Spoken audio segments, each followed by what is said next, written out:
আমার দুষ্টু মিষ্টি ভালোবাসার বন্ধুরা কেমন আছো সবাই? আশা করি অনেক অনেক ভালো আছো। আমি তোমাদের নীলু আপু চলে এসেছি নতুন গল্প নিয়ে। আজকের গল্পটি শুনলে তোমাদের দাঁড়িয়ে যাবে, তাই গল্পটি শোনার আগে অবশ্যই হেডফোন ব্যবহার করো। আমার নাম রাজু বালা। বয়স ২৬ বছর, জাতে নমশূদ্র। বাবার নাম বিমল বালা, বয়স ৫৬ বছর। মায়ের নাম নিমি বালা, বয়স ৪৪ বছর। আমরা গ্রামে মানে শহরতলিতে থাকি। বাবা চাকরি করেন। বাবা খুব সুন্দর দেখতে। আমার দাদু বাবার চাকরির ব্যবস্থা করে দেন, আর সেই শর্তে বাবা মাকে বিয়ে করেন। আমার মায়ের একটাই দোষ, কালো গায়ের রং। এমনি মা দেখতে অতটা সুন্দরী না, তবে দেখতে খারাপ নয়, শুধু রং কালো। বাবা মায়ের বিবাহিত জীবন ২০ বছর ভালোই চলছিল, কিন্তু সমস্যা হলো বাবার বদলি হওয়ার পরে। বাবা শিলিগুড়ি থেকে কলকাতা বদলি হয়ে আসেন। তারপরে বাবার খারাপ কাজ ধরা পড়ে যায়। বাবা দ্বিতীয় বিবাহ করছেন, যেটা আমরা জানতে পারি। বাবার দ্বিতীয় পক্ষের এক কন্যা আছে, যার বয়স এখন ১৭ বছর, ও আমার সৎ মা আছেন। তবে ওদের সাথে আমাদের এখনো দেখা হয়নি। বাবা মায়ের মধ্যে অনেক অশান্তি। বাবা বাড়িতে খুব কমই আসেন। আমার কাছে আমাদের চলার মতন টাকা দেন বাবা। তবে সত্যি বলতে কি, বাবা আমাকে ভীষণ ভালোবাসে, আমাকে ফোন করে।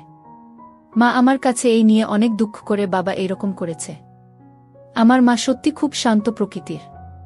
বাবার অন্যায় মুখ বুজে সহ্য করে যাচ্ছেন। ৬ মাস হয়ে গেল বাবা বদলি হয়ে এসেছেন, কিন্তু আমরা জানার পরে আর বাবা বাড়িতে রাত কাটানি। মাঝে মাঝে আসেন, কিন্তু থাকেন না। টাকা দিয়ে চলে যান। মা আমাকে শুধু বলে, তুই একটা কিছু করতে পারলে ওর টাকায় আমি খেতাম না। আমি অনেক চাকরির পরীক্ষা দিয়েছি, কিন্তু কোনো চাকরি হচ্ছে না। একদিন আমি চাকরির খোঁজে বেরিয়েছি, যদি কোনো সাধারণ চাকরিও পাই তো করব। ইতিমধ্যে মায়ের ফোন এলো আমার কাছে। মা বলল, তাড়াতাড়ি বাড়ি আয়। আমি বললাম, কেন? কি হয়েছে? মা বলল, তোর চাকরির লেটার এসেছে। আমি বললাম, আসছি বলে রওনা দিলাম বাড়ির উদ্দেশ্যে। বাড়ি ফিরতেই মা আমার হাতে চাকরির লেটারটা দিয়ে বলল, বাড়ির কাছেই তোর চাকরিটা হয়েছে। আমি বললাম, ওমা, কি আনন্দ, কাছেই বাড়ি থেকে যেতে পারব। মা বলল, ভগবান আমার মুখের দিকে তাকিয়েছে। আমি বললাম, মা, 10 জুলাই চাকরিতে যোগ দিতে হবে। মা বলল, 2 দিন পরে। আমি বললাম, বাবাকে জানাবো কি বলো? মা বলল, না, পরে জানাবি, আবার কি করে বসে? ঠিক আছে। আমি বললাম, ঠিক আছে মা, তুমি যা বলবে তাই হবে। 2 দিন পরে যোগ দিলাম চাকরিতে। 1 মাস কেটে গেল, মাইনে নিয়ে এসে মায়ের হাতে দিলাম। মাসে যে কি খুব খুশি হলো বলে বোঝাতে পারবো না আমি। বাবাকে জানালাম, বাবাও খুশি হলো। একদিন বাবা বাড়িতে এলে বাবা মা অনেক ঝগড়া হলো। বাবা মাকে বলল, আমি আইনিভাবে আলাদা থাকতে চাই, তুমি সই করে দাও বলে মায়ের হাতে পেপার ধরিয়ে দিল। মা আমাকে ডাকল, তুই বল আমি কি করব গো? আমি বললাম, সই করে দাও, দরকার নেই বাবার, আজ থেকে তুমি আর আমি থাকব। এই বাড়িকার বাবার কি? মা বলল, না, আমার বাড়ি তোর দাদু করে দিয়েছে আমার নামে। আমি বললাম, ঠিক আছে, দিয়ে দাও। মা সাথে সাথে সই করে দিল। বাবা হাতে নিয়ে বলল, তোর সাথে কথা আছে। আমি বললাম, কোনো কথা নেই, তুমি যাও, তুমি আমার মাকে অনেক কষ্ট দিয়েছ, তোমার সাথে আর কোনো কথা নেই আমার। বাবা রেগে চলে গেল। মা কেঁপে কেঁপে কাঁদতে লাগল। আমি মাকে সান্ত্বনা দিলাম, চিন্তা করছো কেন, আমি তো আছি। পরের মাসে আমি একটা ল্যাপটপ কিনলাম ও নিয়মিত নেট ঘাঁটতে লাগলাম, এবং এই গল্পের সাইট পেলাম। সাথে সাথে আমার গল্প পড়ে আমার কি যে হতে শুরু করলো কি জানি। সব গল্পের থেকে আমার মা ও ছেলের গল্প খুব ভালো লাগতে লাগলো। আমি এর আগে মায়ের দিকে খারাপ নজরে তাকাইনি কখনো, কিন্তু গল্প পড়ার পরে আমার মায়ের প্রতি অনেক টান বাড়তে লাগলো। আমার এমনিতেও রাস্তার বড় কাকিমাদের দেখলে আমার ভালো লাগতো, বড় মেয়েদের, মোটা মহিলা দেখলে আমি তাদের পিছন পিছন হেঁটে যেতাম দেখার জন্য।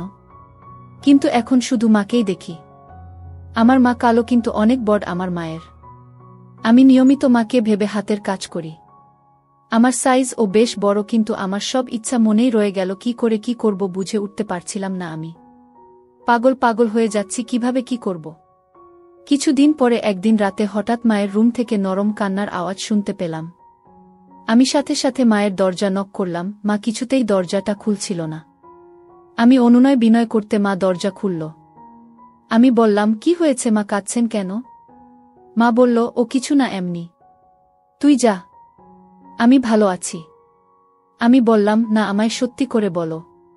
মা বলল, কি বলবো, তোর বাবা আমাকে এইভাবে কষ্ট দিল, এত বড় খারাপ লোকটা, যাকে আমি এত ভালোবাসতাম।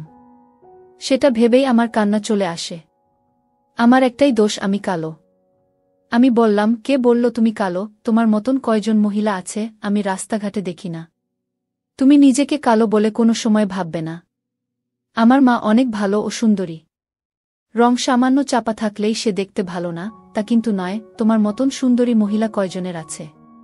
তুমি মা সত্যি অনেক সুন্দরী, একদম বাবার কথা ভুলে যাও, আমি তো আছি। মা বলল, সে তো বুঝালাম, কিন্তু সবাই ভাবে আমার দোষ, তাতেই তোর বাবা ছেড়ে চলে গেছে। আমি বললাম, ছাড় তো লোকের কথা, কে কি বলে, আমি জানি আমার মা কেমন। আমার মায়ের মতন ভালো মা আর কেউ নেই, তুমি খুব সুন্দর মা। আমি তোমার ছেলে, তাতে আমি গর্বিত। মা বলল, তুই আমার খুশি করার জন্য এসব বলছিস? আমি বললাম, একদম না মা, তুমি সত্যি খুব সুন্দরী। আচ্ছা, কাল তোমাকে আমার সাথে যেতে হবে। মা বলল, কোথায়? আমি বললাম, যেখানে নিয়ে যাব সেখানে যাবে, কোনো কথা হবে না। মা বলল, ঠিক আছে, নিয়ে যাস। আমি মাকে শান্ত করে নিজে গিয়ে শুয়ে পড়লাম। পরের দিন সকালের খাওয়া শেষ করে মাকে নিয়ে একটু দূরে একটা বিউটি পার্লারে গেলাম। 2000 টাকা খরচা করে মাকে বাড়ি নিয়ে এলাম। মা বলল, কত টাকা খরচা হলো রে? আমি বললাম, তা দিয়ে তোমার কোনো দরকার আছে? এবার একবার আয়নায় নিজেকে দেখ, আর বলো সত্যি তুমি সুন্দর কিনা। আর শোন, এখন থেকে একটু রোমান্টিক পোশাক পরবে, দেখি তোমাকে কে অসুন্দর বলে। মা বলল, কি রোমান্টিক পোশাক পরব? আমি বললাম, এবার আমি তোমাকে রোমান্টিক পোশাক কিনে দেব, তাই পরে বের হবে। মা বলল, যা, এই বয়সে পরা যায়? আমি বললাম, আমার বসের বয়স 55 বছরের উপরে, উনি নিয়মিত পরে আসেন অফিসে, দারুণ লাগে দেখতে। মা বলল, সত্যি সত্যি বলছিস?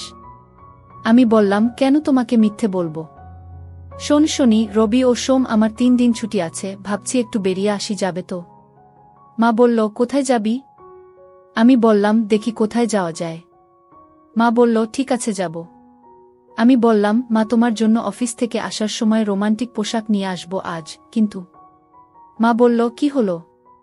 আমি বললাম, মাপ তো বলতে হবে দোকানদারকে। মা বলল, 38 বুঝলি? আমি বললাম, ঠিক আছে।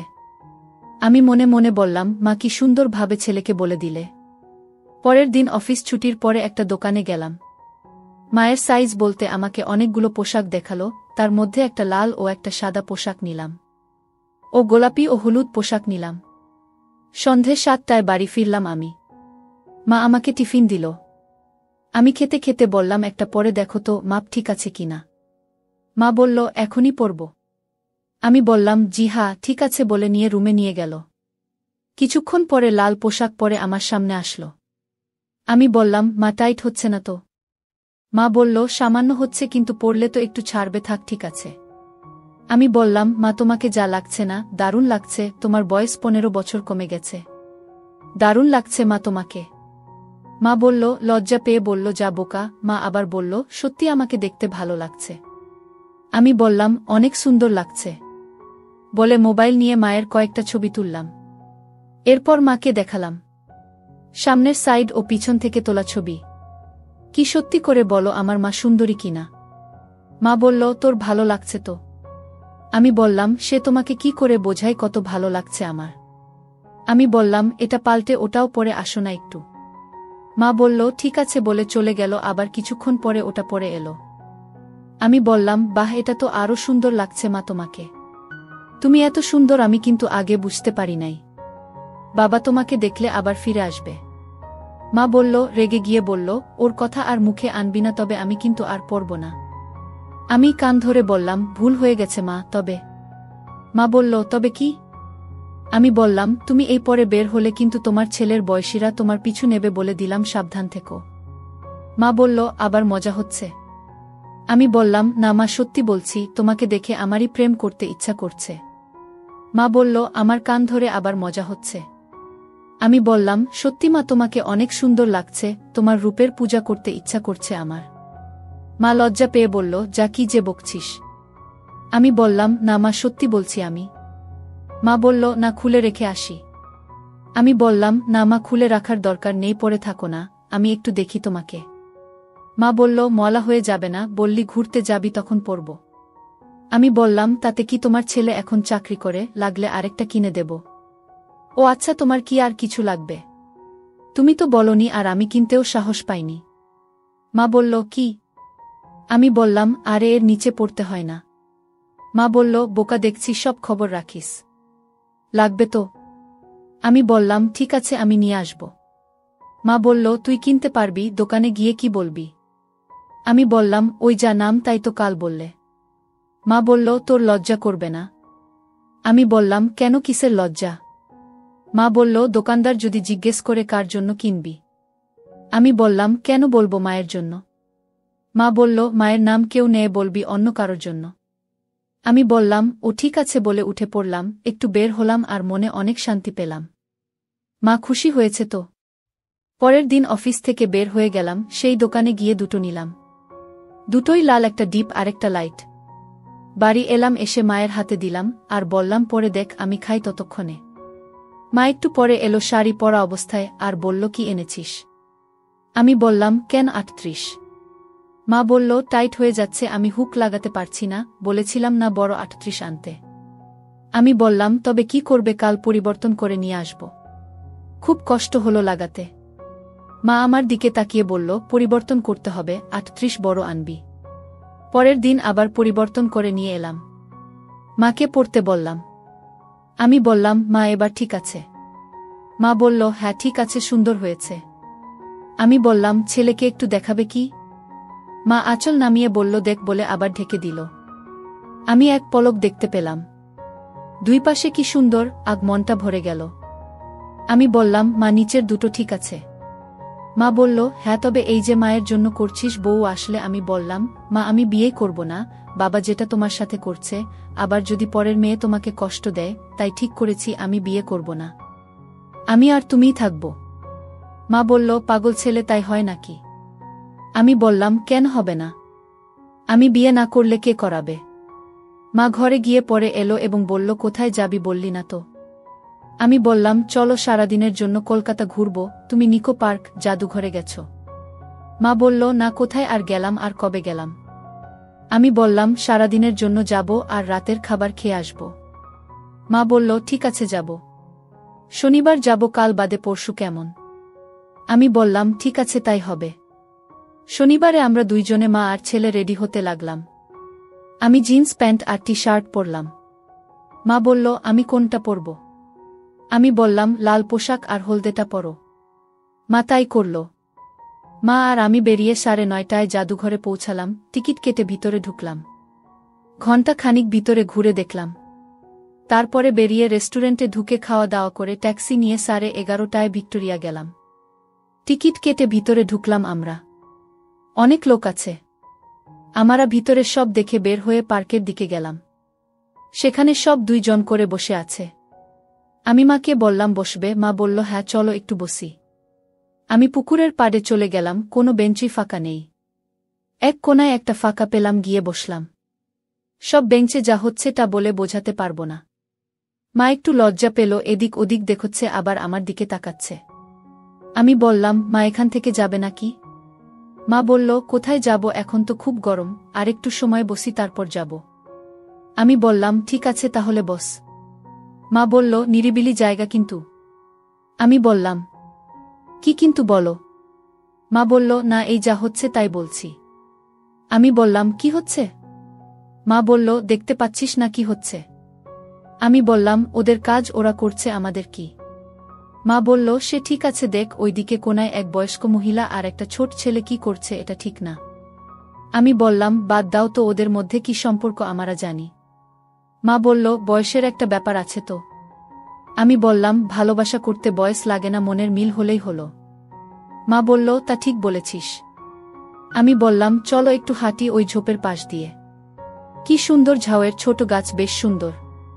মা বলল, যাবি, চল তাহলে। আমরা পাশের দিকে যেতেই যা দেখলাম, ও এখানে এসবও হয়। আমার লজ্জা লাগল। আমি আগে, মা পেছনে আস্তে আস্তে হাঁটছিলাম, মাও দেখল। আমি ওদের পেরিয়ে মাকে বললাম, কি হচ্ছে এসব, না আমরা কি বেরিয়ে যাব? মা বলল, যাবি, তবে এখন আর কোথায় যাব? আমি বললাম, নিকো পার্কে। মা বলল, ওখানে ও এরকম হবে না, তার কি কোনো মানে আছে? আমি বললাম, সেটা অবশ্য ঠিক বলেছ। তবে কি আর করি, চলো একটু ঘুরি বলে মায়ের হাত ধরে হাঁটতে লাগলাম। আমি দেখছি মা ও দেখছে। মায়ের হাত ঘামছে। আমি বললাম, মা কি হলো, এত ঘামছো কেন? মা বলল, যা গরম না ঘেমে উপায় আছে। আমি বললাম, তোমার পোশাকটা প্রায় ভিজে গেছে। মা বলল, না রে, এমনি গরম তাই। আমি বললাম, তাহলে এক জায়গায় বসি। মা বলল, কোথায় বসবি? আমি বললাম, এখানে বসি বলে একটা গাছ তলায় বসতে গেলাম। মা বলল, না বসতে হবে না, বাড়ি চলো, ট্যাক্সি ধরে। আমি বললাম, ঠিক আছে, তো দুপুরের খাবার? মা বলল, বাড়ির কাছ থেকে বিরিয়ানি নিলে হবে। আমি বললাম, ঠিক আছে চলো, সোজা বেরিয়ে ট্যাক্সি ধরে বাড়ির উদ্দেশ্যে রওনা দিলাম। মা চুপটি করে বসে আছে, কোনো কথা বলল না। 1 ঘন্টা 20 মিনিট লাগলো বাড়ি আসতে। দুইজনে মিলে বিরিয়ানি খেলাম। আমি মাকে বললাম, মা তুমি কি আমার উপর রাগ করেছ, কোনো কথা বলছো না? মা বলল, না রে, কেন রাগ করব, আমার আসলে ভালো লাগছিল না বলে জোরে কেঁদে উঠল মা। আমি বললাম, মা কি হলো, কাঁদছো কেন? মা বলল, ওইখানে তোর সাথে না গিয়ে আমার যাওয়া উচিত ছিল তোর বাবার সাথে, আর সে আমাকে ছেড়ে অন্যকে নিয়ে মজা করছে। আর কিছু না বাবা, তুই আমার লক্ষ্মী ছেলে, তোর উপর রাগ করতে পারি, তুই আমাকে খুশি রাখার জন্য অনেক চেষ্টা করছিস। আমি বললাম, মা তোমাকে বলেছি না বাবাকে ভুলে যেতে, ওনার কথা আর মাথায় আনবে না। আমি বললাম বলে সেদিন আমাকে বকলে, আর আজ বাবার কথা ভেবে কাঁদছো তুমি। আমি বলেছি তো বাবার অভাব আমি পূরণ করব, তোমার যখন যা লাগবে আমাকে বলবে, আর তুমি বাবার কথা ভেবে মন খারাপ করছো, এটা ঠিক না মা। মা বলল একটু হেসে, আমার ভুল হয়ে গেছে লক্ষ্মী, আমাকে মাপ করে দে। আমি বললাম, ঠিক আছে ঠিক আছে, ভেবেছিলাম কিছু কেনাকাটা করব, তা আর হলো না। মা বলল, কি আবার কেনাকাটা করবি? আমি বললাম, তোমার জন্য শাড়ি ও গয়না কিনব ভেবেছিলাম। মা বলল, কি গয়না? আমি বললাম, একটা নেকলেস। মা বলল, সত্যি বলছিস? আমি বললাম, তবে কি মিথ্যে তুমি মুখ কালো করে চলে এলে? মা বলল, সন্ধ্যার পরে চল। আমি বললাম, যাবে তো? মা বলল, হ্যাঁ যাব। দুইজনে সন্ধ্যার পরে দোকান থেকে একটা নেকলেস নিলাম ও মাকে শাড়ি কিনে দিলাম বাড়িতে পরার জন্য। সব কিনে বাড়িতে এলাম 9:30টার সময়। সামান্য বৃষ্টি হচ্ছিল, আশেপাশে নিঝুম রাত। আমি তরকারি আর রুটি নিয়ে এসেছি। মা বলল, আগে খেয়ে নেই, তারপর দেখা যাবে। আমি খেতে খেতে বললাম, আর বাবার কথা মনে করবে না তো? মা বলল, না করব না। মা বলল, তোর বাবা আজ পর্যন্ত কোনোদিন একটুও গহনা আমাকে দেয়নি। আমি খুব খুশি রে। খাওয়া শেষ হতেই বললাম, এবার একটু পরে দেখাও আমাকে। মা দেখাচ্ছি বলে সব হাতে নিয়ে বলল, আমার ঘরে আয়, ওখানে বসে পড়ব। আমি বললাম, চলো দাঁড়াও, বাইরের সব বন্ধ করে দেই, তুমি গিয়ে পড়তে লাগো। আমি গেট বন্ধ করে আলো নিভিয়ে লক করে মায়ের ঘরে গেলাম। মা এবার ব্লাউজ পরল, তারপরে শাড়িটা পরল, সব শেষে নেকলেসটা পরল। আমি মাকে দেখে যাচ্ছি, কি সুন্দর লাগছে মাকে। মা আমার সামনে দাঁড়িয়ে কোনো কথা না বলে চোখ দিয়ে জল ছেড়ে দিল। আমি উঠে দাঁড়িয়ে মাকে বললাম, মা কি হলো? মা বলল, তুই আমাকে এত ভালোবাসিস। আমি বললাম, আমার মাকে ভালোবাসব না তো কাকে বাসব? আমি তোমাকে বাবার কথা কখন ও মনে আনতে দেব না। বাবার মতন তোমার সব চাহিদা পূরণ করব। তুমি শুধু আমাকে বলবে এইটা কর, দেখবে আমি করি কিনা। মা আমাকে ধরে কেঁপে কেঁপে কাঁদছে। মা, একদম কাঁদবে না, এখন তোমার আনন্দ করার দিন, তোমার ছেলে বড় হয়েছে, চাকরি করে গি। আমি মাকে আরও ধরে নিলাম। আমি বললাম, ও মা, এবার থামো তো দেখি বলে মায়ের চোখের জল মুছিয়ে দিতে আমি এই সুযোগে আর বললাম, মা তোমার আর কিসের অভাব? মা বলল, আমার আর কোনো অভাব নেই রে। আমি বললাম, তবে এখনও কাঁদছো কেন? আমি বলছি না তোমার সব অভাব আমি পূরণ করব, শুধু একবার মুখ দিয়ে বলবে। আমি সব করব, সে যদি খারাপ কোনো কাজও হয় আমি করব, কথা দিলাম মা তোমাকে। যাবতীয় কাজ, খারাপ কাজ ও কিন্তু তোমার চোখের জল আমি দেখতে পারব না। কথা দাও, যা লাগবে বলবে, বাবার সব অভাব আমি পূরণ করব। মা আরও জোরে জোরে কেঁদে উঠল। আমি বললাম, ও মা, কি হয়েছে বলো আমাকে, আমার কথায় কষ্ট পেয়েছ? মা বলল, না রে রক্ষীটি, আমি এত সুখ কি করে পেলাম সেটা ভাবছি। আমি বললাম, তবে আমাকে কথা দাও, তোমার যা লাগবে আমাকে বলতে দেরি করবে না। বলেছি না, সে যদি কোনো লোক সমাজে না বলা কাজ ও হয় আমি করব, কিন্তু আমি তোমাকে অসুখী থাকতে দেব না। বলো মা, আর কিছু লাগবে আমাকে বলো। পার্কে গিয়ে তোমার যা অবস্থা হয়েছিল, আমার ভয় করছিল, এত ঘেমে গিয়েছিলে। মা বলল, ও কিছু না, হঠাৎ চোখে পড়েছিল তো তাই। আমি যে কি কষ্টে আছি তা তোকে কি করে বলি। আমি বললাম, তোমাকে বললাম না আমার সাথে সব বলবে, আমি তোমার ছেলে, তো শুনেছি ছেলে বড় হলে মায়ের বন্ধু হয়। তো আমাকে বললে না কেন? মা বলল, তবুও সব বলা যায় না রে। তোর বাবা আমাকে ছেড়ে দিয়েছে 10 বছর হলো। এ ব্যথা কাকে বলবো বল। আমি বললাম, আমাকে বলবে, বললাম না আমাকে সব বলবে, যা করা লাগে আমি করব। বাবার আর দরকার নেই। বাবার সব অভাব আমি তোমার পূরণ করব। আমি এখন 26 বছরের ছেলে। বাবার কি দরকার তুমি বলো। মা বলল, তবুও আমি তোর মা, তোর সাথে সব বলা যায় বা করা যায় না। আমি বললাম, মা আমি তো তোমাকে কষ্ট দিচ্ছি না, আর এখানে তো কেউ নেই। আমাকে বলতে পারো তুমি। মা তুমি কষ্ট চেপে রাখবে না। আমাকে বলো। তুমি খুব কষ্ট পাচ্ছ আমি জানি। বাবার কষ্ট তোমাকে শেষ করে দিয়েছে। আমি বুঝি বলেই বলছি। এখনকার সমাজে লোকে বাইরে দেখে, ভিতরে কেউ দেখে না, বুঝলে। আমি তোমার 10 বছর ফিরিয়ে দিতে পারবো না, কিন্তু বাকি জীবন তোমাকে কষ্ট পেতে দেব না। মা বলল, আমি কালো দেখতে ভালো না বলেই আমার আজ এই অবস্থা। আমি বললাম, আমার মা ভালো বেশ, আর কিছু না, বলছি না ওই কথা বলবে না। তুমি কতটা সুন্দর সেটা আমি কাল দেখেছি। মা বলল, কাল কি দেখলি তুই? আমি বললাম, তোমার শাড়ি পরা দেখেছিলাম না এক পলক, তাতেই বুঝি গেছি তুমি কত সুন্দর। তুমি অসুন্দর সেটা কখনো বলবো না আমি। আমার মা খুব সুন্দর।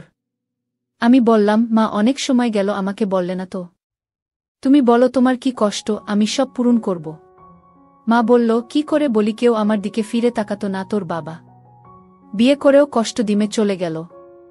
আমি এ কষ্ট কি করে বলি, আমার 10 বছর শেষ করে দিয়ে গেল। আমি বললাম, মা তো আমি তোমার সব কষ্ট পূরণ করে দেব। এখন আধুনিক যুগ, পুরানো কথা নিয়ে থাকলে হবে না। এ যুগে সব হয়। আমি আর কি করে বলবো। বললাম তো 10 বছর ফিরিয়ে দিতে পারবো না, কিন্তু বাকি জীবন তোমাকে সুখ দিয়ে যাব। বাবার অভাব আমি পূরণ করব। তুমি কি চাও তাই বলো। মা বলল, চাইলেই কি পাওয়া যায়। আমি বললাম, ছেলের কাছে সব পাবে। মা বলল, আমার কি অভাব তুই বুঝিস। আমি বললাম, হ্যাঁ বুঝি বলেই বলছি। মা বলল, তবে তুই বল আমার কি অভাব এখন। আমি বললাম, ভুল হলে রাগ করবে না তো। মা বলল, না করব না।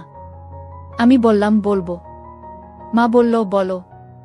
আমি বললাম, তোমার সুখ দরকার, কি ঠিক বলেছি। মা চুপ করে রইল।